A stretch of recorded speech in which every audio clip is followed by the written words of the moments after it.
Hi, I was a worker at HHS. I was fired illegally on February 14th. There are many people who are not getting social service programs, especially people with disabilities. Are you going to do anything to stop what's happening? You probably deserved it. I deserved it? You probably deserved it. I deserved it. Dude, that's Wow. rude and sad. Yeah, that's great to hear. Why did I deserve it? Because you seem like a clown. What is being described as a bloodbath has begun today at the Human Health and Services Department of the United States, where roughly 25% of employees' jobs are being eliminated. People have shown up to work today and have found out that their badges no longer grant them access and that they have been fired. Heads of several agencies have been fired or removed. Who do we go to? We don't know who to go to. There are no instructions of what's going to happen.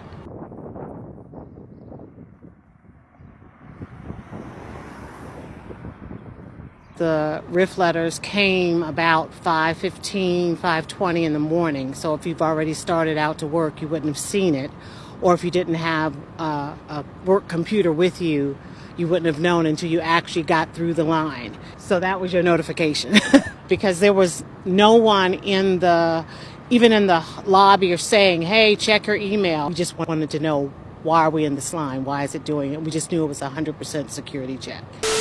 What is going on, guys? As you just saw from those intro videos, there's a massive layoff occurring right now across the U.S. Department of Health and Human Services. People who've been working in their jobs for multiple years, 25, 30, 40 plus years, are being laid off, and some of them are receiving this information via email. Mass layoffs in the federal government began yesterday, and this time it's healthcare workers who are being targeted. These are Health and Human Services employees trying to get into work to learn if they still have jobs. The cuts could affect everything from food safety to research into deadly illnesses. Long lines snaked around HHS buildings Tuesday, with some employees reaching the entrance only to be told their access had been revoked and their jobs terminated. All told, the department says its workforce will be reduced from 82,000 to 62,000, which also includes early retirees and those who accepted deferred resignation deals. It's estimated the cuts will impact roughly 3,500 workers at the FDA, 2,400 at the CDC, and 1,200 at the NIH. Yesterday, protesters gathered outside the CDC's Atlanta headquarters.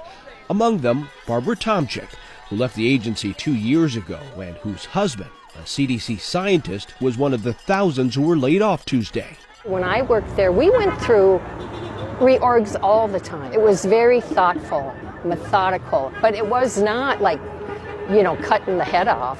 HHS has defended the downsizing strategy, saying it will eliminate redundancies and save taxpayer money. But critics argue the workforce reductions have already gutted vital programs, including some aimed at stopping HIV and bird flu outbreaks, as well as anti-tobacco regulators and mental health and addiction experts. What really upsets me the most is that I know people in this country will needlessly get sick and die as a result of these cuts. HHS insists that the services themselves won't be impacted. So we have to look at this from a few different perspectives. And this channel is definitely not a political channel whatsoever. This is a finance channel, so we're always gonna look at it from a financial perspective. But I also want to take into account here some things that they said and just kind of think it over. Let me know what you think in the comment section. So the lady that was in the interview said that she has experienced layoffs before, but never so haphazardly in a way, that they're just kind of cutting the head off, as she said. And it does appear to be that way, that it's not too much of a discretion taken about who's let go. It sounds like they're letting go of people who opted to take a payout or a buyout, and people who were going to retire anyways and they just retired early. So in those situations, it doesn't seem as bad. Personally speaking, there's someone who's very close to me, personally I won't say who they are, who was directly affected by these layoffs. And they worked for NIH. Because it's close to home, there's a feeling attached to it. Although I can also see the other side of the coin. I will say that, this person had just bought a new car, they have a family, they have a young kid. And so being laid off is very impactful to them and impactful to me indirectly. Whereas you might see the news of someone who's not directly affected by it and go, good, this is taxpayer money that's being saved. This person was newer in the role, so they were one of the people who were cut because they were in that probationary period. But nonetheless, it doesn't seem like there's too much of a rhyme or reason for how they're letting people go, which can be a little bit concerning. Our family woke up this morning to the news that my mom is going to be losing her government job because of the RIFs.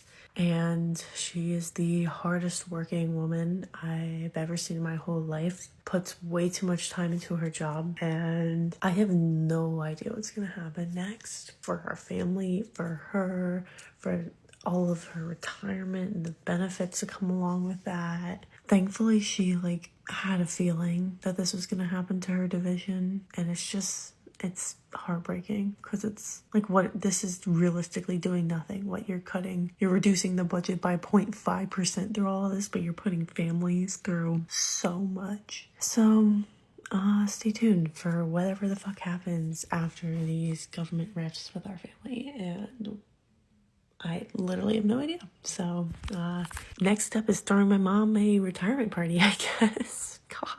Okay guys, so again, not being political here at all, just looking at it from a strictly numbers perspective, she has a point that what they're doing, when I say they, I mean Doge, I wonder how much of a effect in the grand scheme of things is actually going to have as far as saving taxpayer money, as far as reducing the government deficit and getting the budget under control. Because in the grand scheme of things, the numbers, they might seem crazy as far as the headlines go, because you know how news is. Even videos like this, headlines grab you and they incite fear in you and worry, but how much of these cuts is actually going to move the needle? It's a really good question she poses. And like she said, behind all this are real people, are real stories of families, of mothers, of fathers, that have people to feed, who have mortgages to pay for, who have daycare to pay for. So it's not like people aren't being affected. And again, there was some person in the comment I read, I don't remember which video it was. The person said, listen, layoffs happen every day. And they're right, layoffs do happen every day. Some of us know that far too well who work in the private industry, that at any moment's notice, you might get on a chopping block. You might get cut, you might have no idea, you may have some inclination, and it's just a dog-eat-dog world, it's just business. But for a long time, federal employees have had the benefit of feeling like they were untouchable in a sense as far as being fired. It's like if you got into the federal government, you were good for life. You were set, you could lay back, figuratively speaking, some probably literally, which is what a lot of this is being targeted as, trimming the fat, so to speak, and saying that, oh, taking it down from 82,000 employees to 62,000 employees won't have much of a difference in what's getting done because a lot of those people were not doing work. That's what Doge is thinking. But yes, if you were a federal employee, it was like, okay, I have a plus job, I'm good, my job is secure, I can ride this out into the sunset. But now with Doge and the new administration in office, not so much anymore. Things have changed. And so now it's like people that are in the federal government are experiencing what a lot of people in the private industry already experience, where at any time it's at will and you could be done. 25 years. 25 years and you got notified years. how? Via email this morning. How did you take that? I am heartbroken. I'm devastated. Like I said, we are civil servants. We're here to serve the public. We all work in human services and public health, and we are here to protect the public health. We're here to protect the most vulnerable in our communities and the most vulnerable families and children. That is what we have done here, and that is what our programs do. We're not here for the paycheck. We don't make a lot of money. And I've been here 25 years, and most of my team members have been here a decade or more, and we have been here to serve the public and to work with our state and tribal partners, and we will not be here anymore to do that. We oversee child welfare, we oversee federally funded temporary assistance to needy families, which is welfare. We oversee federally funded child care, child support enforcement. These are the services that serve the taxpayer, and they are gone. The people who administer these programs are gone. So I don't think the regular taxpayer understands how government works and how these services actually serve them until they don't get their Social Security payment, they don't get their SNAP, they don't get their welfare check. Then they will see how these rifts will impact them. Right now, it's this kind of, oh, someone else. It will impact all of you, the greater public. Is she being extreme is my question, because she's making it seem as though the whole Department of Human Health and Services is going to be shut down completely, is no longer going to exist. All these services she just named that taxpayers fund from our tax dollars that go to benefit people who need these services. Most of them need it. Yes, there's always some people who abuse the system. This is true, but most of the time, these services go to people who need them. So I'm not gonna sit here and dispute that, regardless of the side of the line you're on. Like I said, apolitical. But the point is, she's making it sound as if the department is going completely away, but it's not the case. The idea is that Doge is trying to make it more efficient. They're trying to get rid of people who don't need to be there, pretty much what they're saying. Now, again, I don't know whether or not that's true, but my question is, if she is a 25-year veteran, why was she cut? And that's what, going back to what I said earlier about how is this being done? Is it haphazard, or is there some system or strategy to it? Because if you're just cutting people who have been there for 25, 30, 40 plus years, who have all this institutional knowledge, well, I guess you could look at it one of two ways, right? It depends on what side you're on. Again, one person on one side might say, oh, they've been there just collecting a check the last 20 something years and they're not really doing anything. Or some other side could say they have all the institutional knowledge. They know how to efficiently get these programs ran and get the funds out to people who need it. And not just funds, but services out to people who need them. There's two sides of the story. Whichever side you're on is whichever side you're on. But again, it's just interesting to me that someone who was there for 25 years is cut. So I wonder if they just did some kind of pick a name out of the hat, or if they're looking at specific units or teams inside the department. Nonetheless, this is real life, people. This is real life. It affects you, it affects me. Because like I said, bringing it back to the money, these people who are let go is gonna have a trickle down effect in the local economy. So I know a lot of people, you know, you can try to read online, people are gonna say, oh, the DC housing market is crashing, the home sales are going berserk, home prices are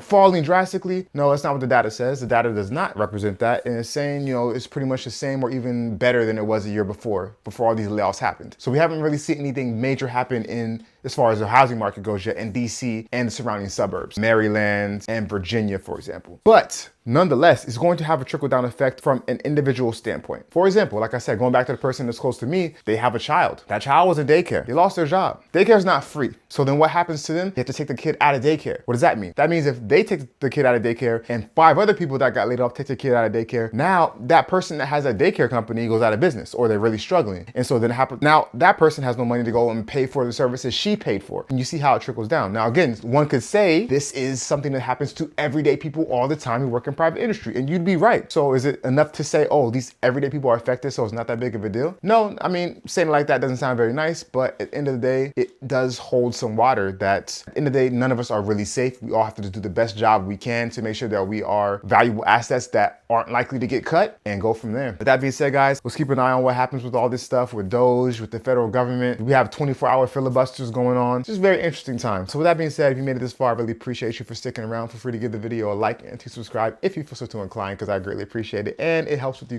YouTube algorithm. And with that being said, make smart financial decisions.